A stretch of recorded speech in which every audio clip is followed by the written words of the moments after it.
Unlock this door. Have you lost your mind?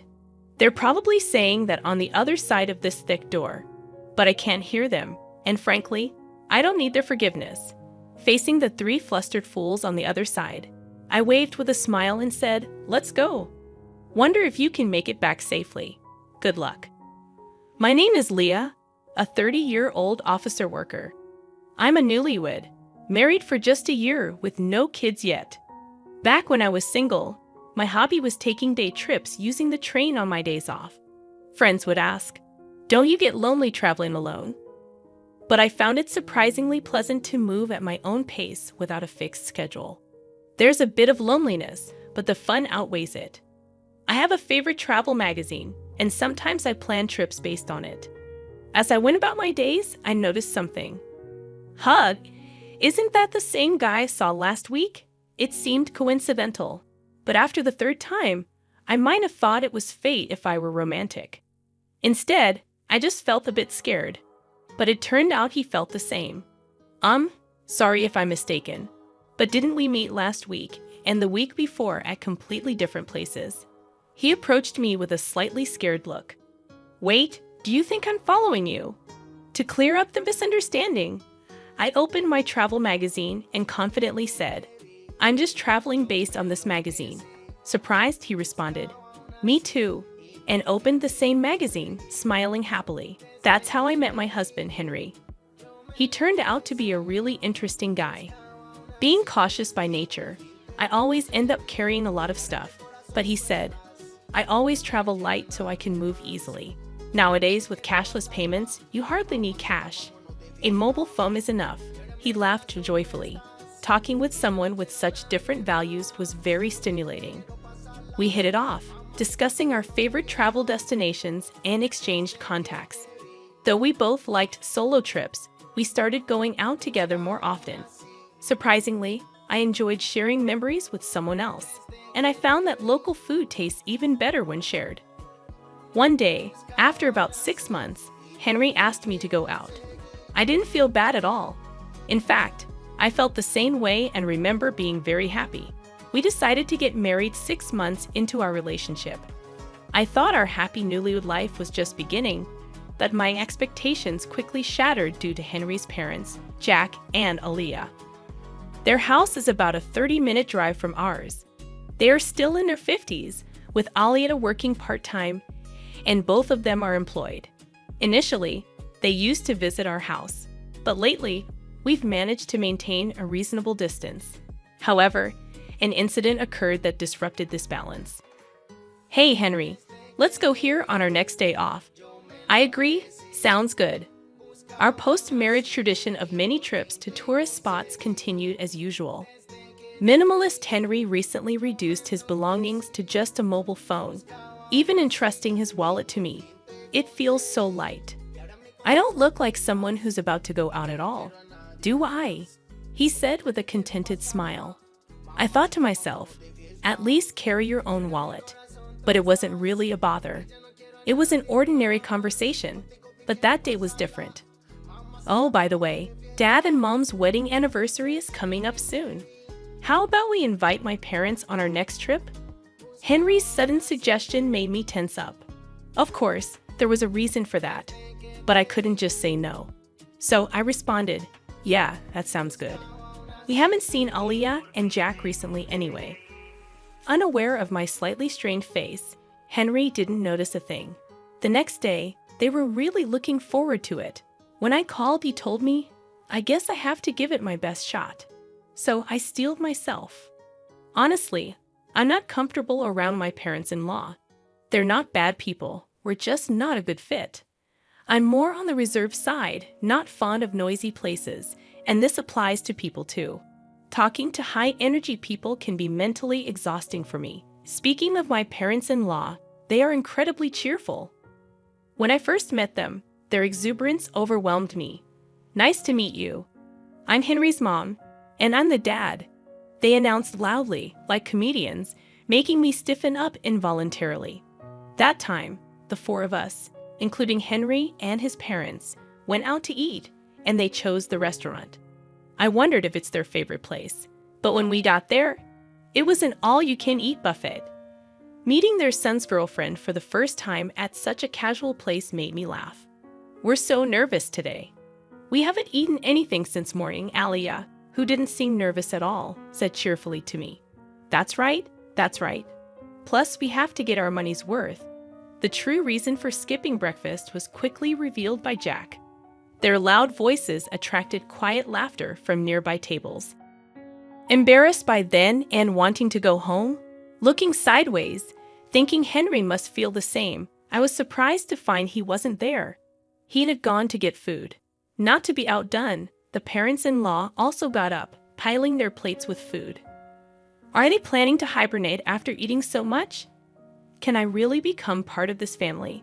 I managed only a forced smile at their overwhelming presence.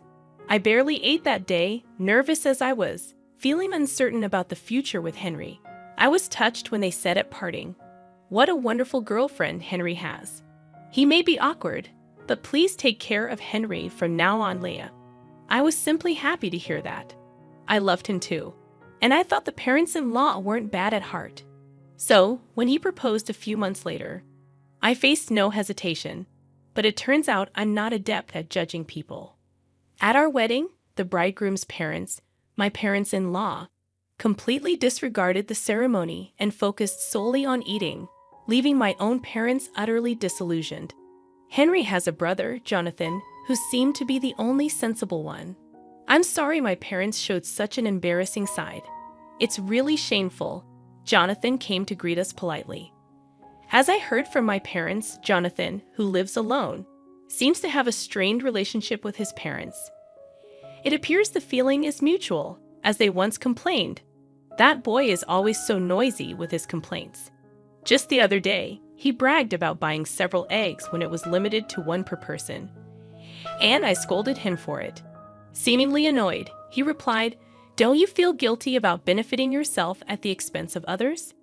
Hearing this story, I thought to myself, isn't that a fair point? What's wrong with that, Aliyah? I honestly felt that way when the parents-in-law came to visit our new home. They arrived empty-handed, which wasn't a problem. But then they started rummaging through our shelves, exclaiming, "Isn't this the snack they're advertising on TV? I've been wanting to try it. Oh, and this one too." They foraged through my hidden snacks like they were on a treasure hunt. Even though I bought those snacks, Henry, without any malice, said, "If you want them, take them home. That's fine, right, Leah?" I wanted to smack him right then and there. All I could do was respond with a forced smile. I had a suspicion, but it was clear now. The parents-in-law were moochers. I want this, I want that, give me, give me. In the early days of our marriage, they came over every week, sensing an opportunity, and I was almost driven to neurosis. Hey, don't you think there's something off about Aliyah and Jack? They're kind of annoying. My anger exploded, and I ended up fighting with Henry. Despite how angry I was, Henry looked puzzled and said, "No, not really. Is it that strange? They've been like that since I was a kid. Don't worry about it," he said, patting my shoulder lightly, which made me furious. Are you kidding me? If this keeps up, I'll divorce you. Just do whatever you want. My raised voice seemed to alarm Henry, and he quickly put an end to the parents-in-law's invasions.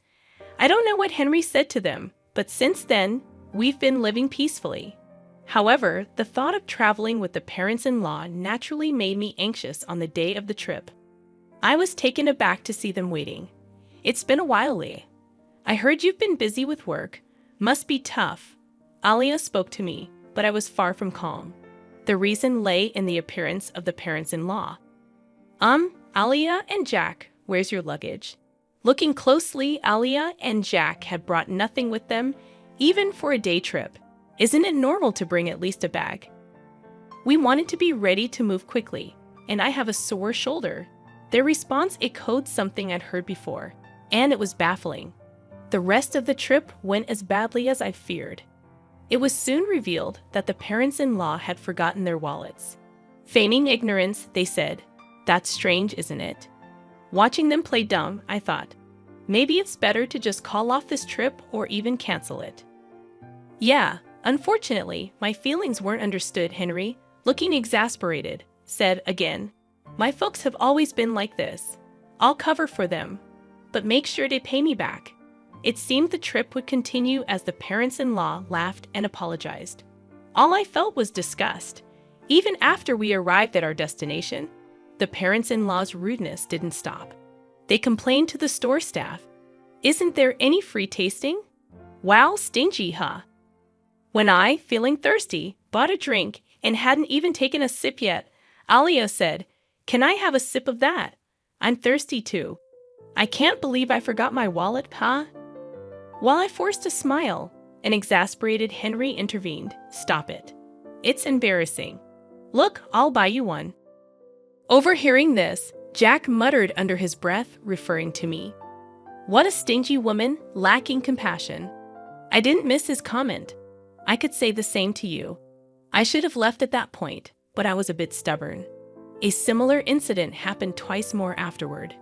Apparently, the first trip was so enjoyable that Alia contacted Henry for another. When I saw them on the station platform, I couldn't help but feel chills. The second time they brought their wallets, but when the moment came, oh no, this is the wallet I used before. I rushed out in such a hurry. Their obvious lie was something only Henry would believe. And on the third trip, they forgot their wallets again. By then, it was clear it was a deliberate act. Alia, excuse me, but did you deliberately forget your wallet? You never intended to pay, did you? I hit the nail on the head, and her face turned red. Hey, what a rude woman you are. Apologize to Alia. Jack glared at me, demanding an apology. No way. I've thought this for a long time. Both of you are just too greedy. Caught in the argument with the parents-in-law, Henry seemed at a loss. Tourists around us watched curiously, noticing their gaze. Henry seemed to feel ashamed and finally said, "Stop it, please," breaking down crying. I felt truly disillusioned, but the parents-in-law reacted differently. Rushing to a crying Henry, Alia said, "I'm sorry, Henry. It was my fault." "You're so kind to cry for me," with Jack quietly standing beside her. I didn't know how to react to this farce. Only one thought came to mind. Yeah, this is impossible. Let's get a divorce. That was all I could think, seeing Henry's tears. The parents-in-law seemed to lose their fighting spirit. Leah, we know we're often in the wrong. It's Henry's money. But still, we've taken advantage of him. It's Henry's money after all. I don't know why they said it twice, but their words, dripping with sarcasm, showed no real remorse. And so, it was confirmed that they had deliberately forgotten their wallets. Alia referred to it as Henry's money, but we both work, and his salary is only slightly higher than mine. Our actual incomes are not much different. Recently, every trip with the parents-in-law ended with, "I want to buy this too. Maybe some gifts for the neighbors as well." "What's that? Looks tasty. Hey, Henry, buy that for me." Because of their endless demands, Henry's credit card bills were shockingly high. We've been living mostly on my salary for the past few months. At the time of marriage, I considered it family money and believed in spending within the limits of our allowance for personal desires. Don't be a burden to your partner. The thing that infuriated me the most was when cashless reliant Henry exclaimed at our travel destination, "What, only cash here?" He called me over, pulled his wallet out of my bag. It only had a few dollars in coins. "No, I messed up. You know I don't carry cash, right?" he said without malice. It still makes me furious thinking about it. For the record, I always paid for my own things, yet the parents-in-law probably thought I was living off Henry's money and just complaining. We split living expenses, so such accusations were nothing but unpleasant. Thinking all this, I coldly watched Henry crying and Jack consoling him. After a moment of thought, I said, "I was wrong too. Sorry for being presumptuous. You guys go ahead on the train. I'll buy some drinks and follow." I smiled calmly, and Henry and the parents-in-law happily boarded the train. Their smiles turned to panic a few minutes later when I didn't return. Henry must have felt something was off as he messaged me, "Leah, are you coming? The train is about to leave." Right then, the heavy doors slowly closed from the platform, I had a clear view of Henry's panicked face. It seemed he noticed me and was shouting something. I was replying to his earlier message. I'm divorcing you. If your parents are so important, live happily with them. Goodbye. I ignored his calls, thinking, doesn't he care about being a nuisance on the train? Tease. He sent several messages afterward, but I ignored them all. Henry's face through the door slowly turned to anger. Hey, open this door. Are you crazy? I won't forgive you, he said, as if I needed his permission. The parents-in-law seemed to be yelling too, but of course, I couldn't hear them. Smiling at the three fools, I said, let's go, wonder if you'll make it back safely. Good luck. The train quietly departed, quickly disappearing from sight. That train won't stop for a while. Walking back would be quite a challenge. After watching the train leave, I hurried home to pack my bags and left. I stayed with a friend I'd been discussing divorce with.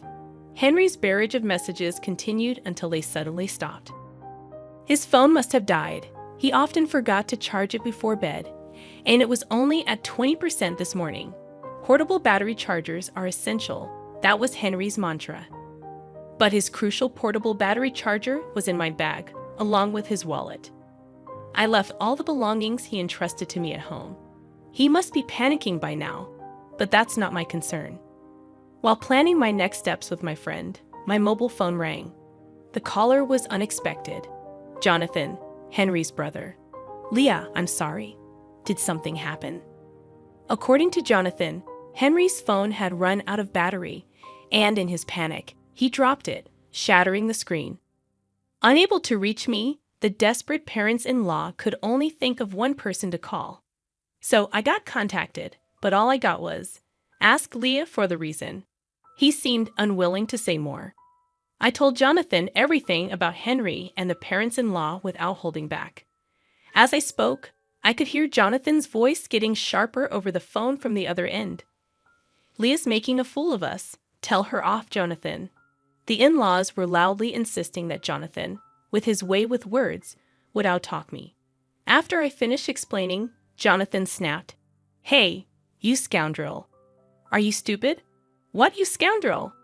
I had heard from Aliyah that when Jonathan gets really angry, he becomes intimidating with a high-handed tone. And since Jonathan only speaks sense, Henry and the parents-in-law can't retort when he gets like that. I could hear the in-laws arguing in the background, but I quietly hung up the phone. Henry was not content with the divorce. But after I conveyed through a lawyer that I wanted to divorce without any further contact, he reluctantly agreed, accompanied by Jonathan. Later, Jonathan told me that the parents-in-law had always been terrible moochers, disliked by neighbors and even school associates. When Henry returned to the ex-in-law's house, he quickly became the talk of the neighborhood, and now all three hardly ever go out. Henry's colleagues, not knowing what to say about the quick divorce, were treating him like a delicate subject. I'm glad to cut ties with them after this incident, Jonathan told me with a laugh. The parents-in-law were known at the local supermarket for their outrageous behavior. This is expiring soon, so give me a discount. It's a little damaged, so I'll take it for free. Jonathan expressed his long-standing embarrassment and disdain for his parents' behavior. Recently, Henry has been seen joining them, reflecting their blood connection. It turned out the parents-in-law were both gambling addicts, often skimping on food expenses, which explained their constant hunger and lack of money.